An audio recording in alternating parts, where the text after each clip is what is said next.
สวัสดี6 โมงเช้าวันจันทร์เด้อจ้าเช้าวันใหม่สดใสกว่าเดิมพี่น้องสวัสดีตอนเช้าพี่น้องโอ้ยเบิ่งเนี้ยปูสาดลงอะไรได้นี่นะทุกปีเลยล้มอยู่แต่หมองนี่นี่เพราะว่าเมื่อวานนี่ฝนตกลงมาอย่างแห้งเลยพี่น้องเอ้ยพอสิเบิดฝนกับโบเบิดเข่ากำลังก้มเพราะว่าเขาดิซีรีส์เบิดอีกแล้วนี่นะปูสาดอีกแล้วนี่ปูสาดอีกแล้วเพราะว่ามองนี่มันงามทุกปีมันก็ล่มลงนี่พอล่มลงแล้วก็จะกรีบได้แบบนี้พี่น้องเลยเพราะว่าเขามันประทันได้แก่ดิคันมาล่มตอนแก่ยังว่าฝนกับฝนกระด้า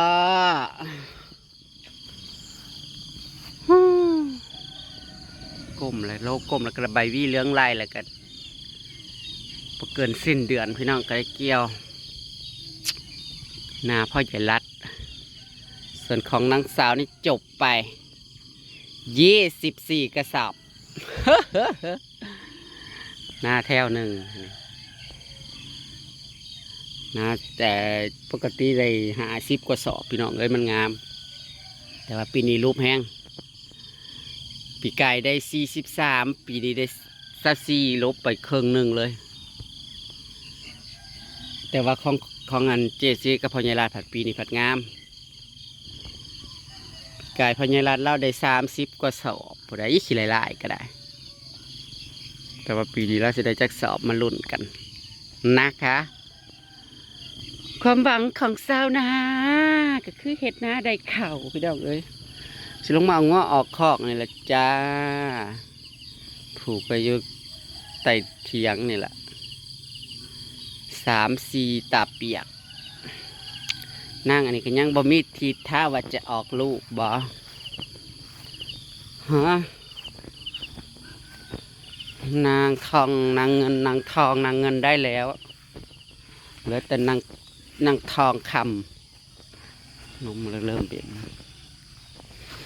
นมกำลังเบ่งกำลังครึ่งเต้าเบ้น้อยเบ้มีงัวกับซัมเบ้มีงัวได้เลยงัวออกลูกเป็นเบ้เบ้บอเบ้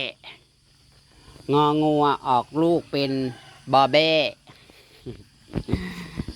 ไปออกไปกินหญ้าได้มองผูกเลยพี่น้องเอ้ยรัก2 รักอิ่มหมูกันยังบ่ทันได้อันนั้นดอกยังเศร้าอยู่วัวออกคอกก่อน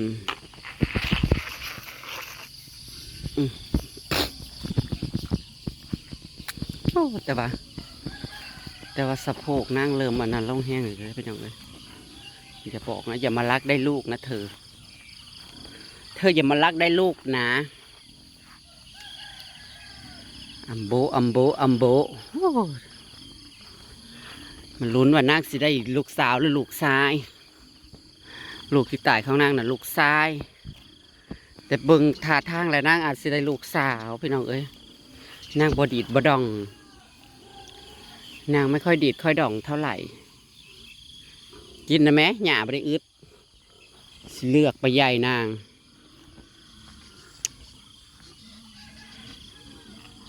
โอ้ยมดก่อนในถอดฝนเอ้ยเอาไปได้กำมืดก้อนเท่ากับปั้นมาเนี่ยกระตกอยู่หันเป็นชั่วโมง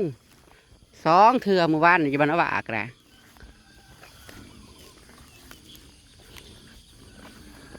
จงไว้ตกปีหนาแน่นั่นแหละปีหนาแหละสิบ่มีฝนมาดีเอาปีหนึ่งปีเดียวเนาะคันเด้อตะเวนขึ้นแดดแจ่มเลยพี่น้องเลยไปหาหมูหาหมาอีกก่อนว่านี่เขาออกมาอัดเฟืองให้พี่น้องนะชุ่มนองนั่นแหละออกมาอัดเพราะว่าเฟืองเพิ่นบ่มีงัวแล้วเพิ่นบ่ได้เอาเจซี่ก็อัดไว้แต่50ก่อนเพราะว่าปีนี้มีงัว3-4 ตัวเอาไว้ให้กินย้ำฝนแต่ยังบ่ทันได้เมียนบ่ได้มีรถแก่ค่ะ รถไถกับบ่มีอย่างโอ้ยจะนั่งหันกับข้าวมาทางหมูกับเมื่อยพี่น้องเอ้ยเลี้ยงหมูมาพอได้ขายกันยากพอค่าไม่ค่ากันโอ้ยช่วงนี้หมูพอเป็นราคาแล้วก็พัดอย่างหันแหละทำคาสิตีหันตีนี่โทร2 แม่3 แม่แล้วก็ยังบ่ว่างเหลืออาหารอยู่5 6 7 สอบพี่น้องเอ้ยสิกุมจักมือนี่นะโอ้ยพอหันมาเห็ดเอียงน้ำมูกันเนาะเป็นตะเมื่อยตะท่อได้ขายไปได้ขายช่วงมันบ่ทันขึ้นราคาใช่อีกเดือนหนึ่งต่อไปนี่สิขึ้นอยู่บ่ไผกระหันมาเลี้ยงหมูลายคือว่าแหละมันผัดบ่ได้มันส่งพวกพ่อค้าไม่ค้าทางไก่บ่ได้คอยมาซื้อคือว่าแหละนิสัยคนลาวมักสิเป็นจังซี่ล่ะผู้นึงเลี้ยงผู้นึงได้แล้วก็ผู้นี้ก็อ้าวกูก็ต้องได้เลี้ยงแต่ก็สิเลี้ยงเนี่ยก็คืดมัดละขึ้นแล้วขึ้นอีกขึ้นแล้วขึ้นอีกได้พี่น้องเอ้ยเพื่อก็สิตัดสินใจเลี้ยงนี่ก็ได้พอมันลงขึ้นหลายบ่เคยลงขึ้นอีกอย่างประมาณหลายปานนี้เด้พอมานี่ละก็นี่นะละพอสิให้มีกำลังใจกะโดยคนก็คล้ายไปกัดขอบข้างนี้ก็เข้ามาเอาเขาก็เอาโบเบิร์ตสับหมูเศร้ากระโตกเอาแต่13เอาไว้เลยเพราะว่ามันมีแม่เคียงหน่อยคล้ายตามนี่นะโบแมนโรงเชือดใหญ่นะพี่น้องเลยมันก็ลายแม่คือบ้านอะไรลายปะนะเพื่อสิเบิร์ตของน้องสาวก็ยังบ่ทันได้ขายนี่นะมือนี่สิโทรอีกสิโทรหาเอาเบอร์พ่อค้าสิโทรนั่งโทรอยู่เบิดมือนี่แหละรถปันเข่าก็ออกล่าขนาดเลยตอนนี้สวยๆก่อนจากสิมาล่า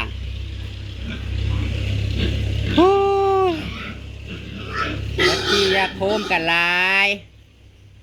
ห้วยตรงนี้นี่ลึดตึนขึ้นนี่ก็สิฮอด3 เดือนเลยเด้นี่พี่น้องเอ้ยคือคอกนี่นะตัวน้อยจาก3 4 ตัวพุ่นได้ตัวแม่น่ะมันน้อยแต่มากพุ่นแหละมันกับบ่ซ้ำหมู่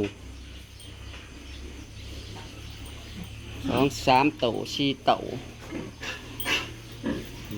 ตัวไอ้นะก็ยังไออยู่แต่บ่ไอแห้งคล้ายกว่าเก่าอยู่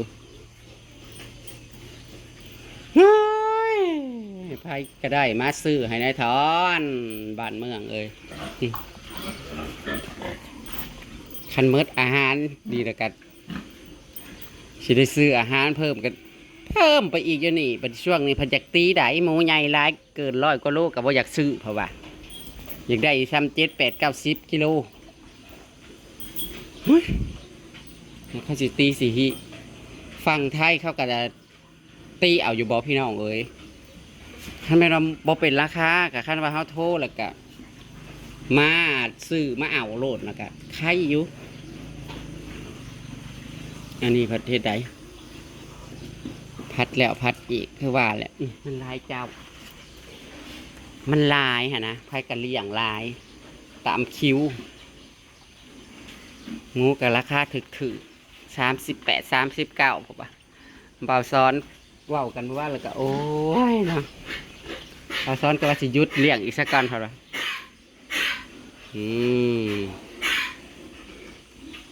อยากไออยากอ่องนี่เด้นี่กระฟังเบิ้งคือกันแล้วคันได้ออกเลยกับพี่น้องเอ้ยแต่ว่าไล่บ่ถือคือว่าแหละไล่ให้มันถือซ้ำเดือนธันวาซะเนาะธันวามกราให้มันได้ขายช่วงนี้กันยังอันนี้ผัดมาลงกะบ่ถือเดือนคือว่าแหละพี่น้องเอ้ยมือใหม่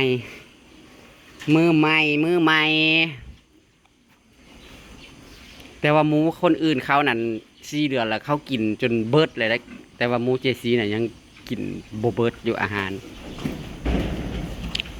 ยังบ่ทันได้เบิดอาหารอยู่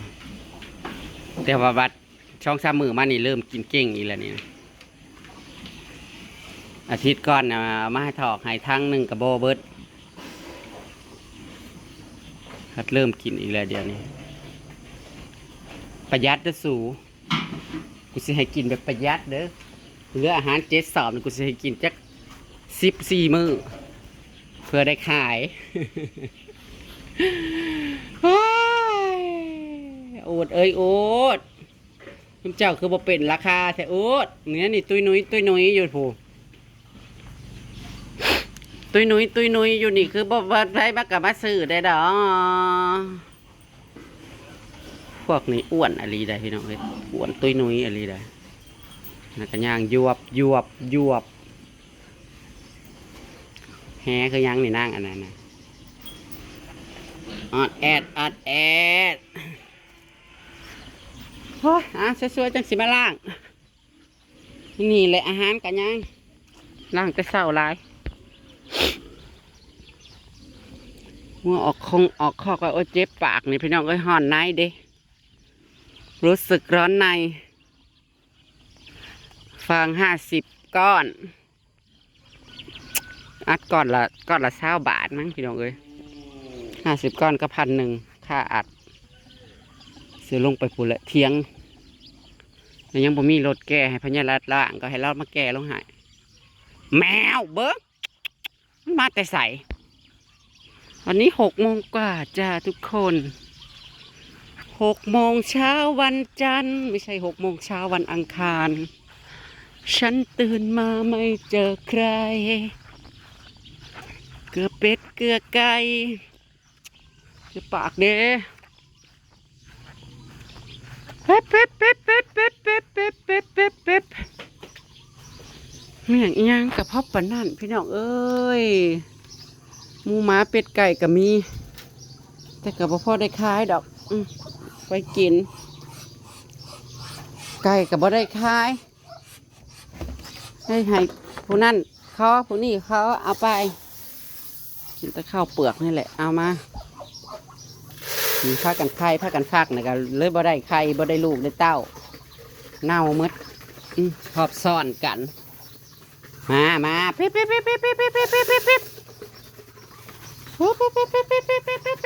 สิแล่นออกแค่ยังบักเท้า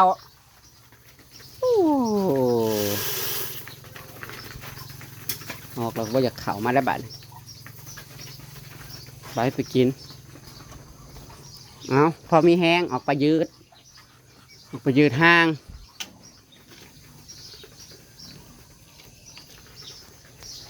อันนี้ก็ค้างไว้แล้วค่ะเจอค้างบาท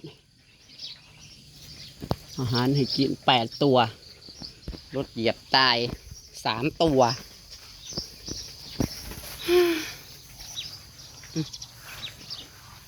ใครใจดี